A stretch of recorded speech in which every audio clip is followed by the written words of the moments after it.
Well, here we are, Monday, one of the best days of the week. I thought I'd wear my great sweatshirt. Get it? Great sweatshirt. I am not sure if this is going to work. We had some problems last week with, it was on my end with the modem and whatnot. So hopefully we're live. I'm stalling to cut wood and trim some trees, but thought I'd try to revisit that topic of how do we get kids to listen? Not only listen, but listen the first time. Someone joked last week, if they listen the fifth time, I'd be okay with that right now. And we are in some tough times, and it's unusual, but we'll get through this, and we'll be bigger and stronger and at the end of this, and there's no doubt about that. And focusing on family can be the silver lining in this, and there's a lot of other silver linings as well.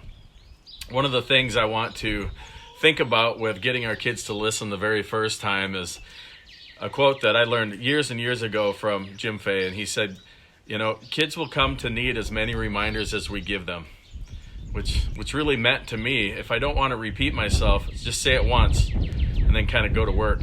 And so one of the things about saying things only once is that it helps us, wise parents, use enforceable language. The best of us have said things like, put your coat on, eat your food, go to sleep, get in the car. Well, a lot of our kids will be like, yeah, okay, that's reasonable, and they'll follow through. Some kids on bad days, even the best kids on the worst day, will be like, can't make me. So we learn ways to make our kids enforceable, and I'm not sure if you can even hear me with this wind. I just thought I'd be outside and do this, and you might hear some chickens clucking. And for example, chickens, enforceable statements.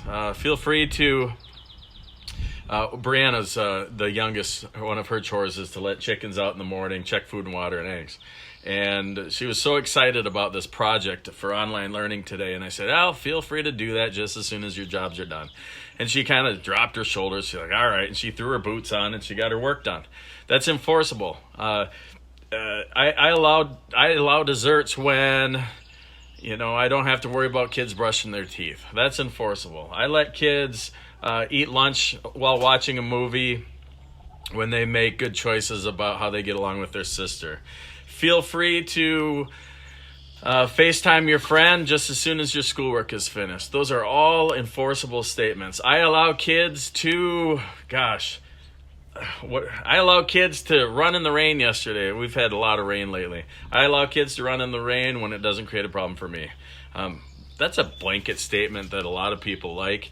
Feel free to do anything you wish unless it causes a problem for anyone else. And, when I was teaching, that was basically my only classroom rule was feel free to do anything you wish unless it creates a problem. And the follow-up is that if there is a problem, that's okay. I'll deal with it in a fair way. And that was usually followed with, well, what are you going to do? And the answer truly was, I'm not sure, but I'll be fair. And it won't be the same for every kid because every situation's a little bit different. So if we can get our words to be enforceable, I think that helps in this effort of getting kids to listen the first time. Another thing to think about getting kids to listen the very first time, I'm just watching the farmer come up getting hay bales today. To get kids to listen the first time, kids want us to be honest with them. They want to know that what dad says he means, what mom says she means, and it's done in a loving and empathetic way, not a drill sergeant or anger and frustration kind of way. Jim Fay talks about how do we make our yes mean yes and our no mean no all of the time. And when we can, build this relationship with our kids that what we say we mean, lunch is served at 11:30. Not 11:31 or 11:29, but 11:30, and there's some reasoning in there. But the bus comes at 7:00. I hope you're on it. How do we make our yes mean yes and our no mean no? I grew up with this one. Hey mom, can I? Da da da da da da da. And the answer I heard a lot was, well, we'll see. And in short order, I learned that meant what? No. So we want to have some honest discussion with our kids because I think that helps pave the way for kids listening, right? Kids listening the very first time. And Oh, what are some other things to help kids? I know that kids listen less when our voice is loud. I just found that out in the classroom. Kids listen more when we're sincere, when we're honest, and when our words are enforceable. And again, remembering that the more we repeat ourselves, the less that they need to listen the very first time. So what do we do when they don't listen? Well, there's a technique called the energy drain.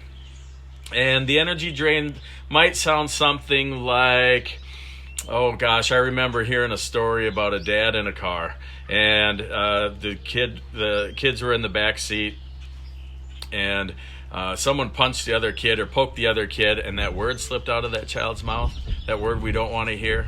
And the mom and the dad pulled over, and he kind of just pulled over to a safe spot and put the car in park. And the kids were like, what's going on? What's going on? And he kind of put his hand on his head. He said, oh, that's an energy drain. That's an energy drain. And do your kids ever do things that just kind of drain the energy out of you? Like bickering, arguing, fighting, not listening the first time, just being, defiant, like kids are kind of hardwired to do. Well, that takes a lot of energy out of us. So this dad was like, how are you going to put some of that energy back? And the kids were like, what? What's going on? And he said, well, and he gave power through choices. He said, well, some kids, put energy back by picking up all that dog poop that's kind of showing up now that the snow's melted. That'd put a lot of energy back. How would that work? And a lot of the two kids in the back were like, no, we don't want to do that. And he said, well, and he gave him another choice. And he said, well, some kids put energy back by finishing up the dishes and maybe folding the laundry that's in the dryer. How would that work for you? Well, we don't want to do that. And have you ever known kids that just none of the ideas are good enough? So he, instead of getting sucked into that power struggle, he just decided, well, you don't have to do it right away, but why don't you have that done by dinner, and that'll put a lot of energy back in me. Notice he put a lot of effort or emphasis on a future deadline, right? You tell a kid, do it now. Oh, man, those are fighting words for a lot of kids. So he put it a future deadline. Just have that taken care of by supper time, and everything will be cool. And he come to find out that he used energy drain about 2 or 3 times. And I'll put this technique in a handout or a link at the bottom to give you more detail. But he used the energy drain about 2 or 3 times, and just kind of realized that kids just started listening a little bit better, and his stress level went down, and he didn't find himself repeating things nearly as much, and life was good. So those are just a couple of my thoughts on how do we get kids to listen the very first time. If you have other thoughts or questions, chime in here. I think you can chime in or send me a PM, and we'll get those topics going. And I'll give you just a couple minutes. Obviously, this is not scripted. This is ad lib. This keeps me excited about teaching about parenting and education. And some days I'll be, probably most of the time now in the spring, you'll see me and stuff like this. So take care. Hope all is well. God bless.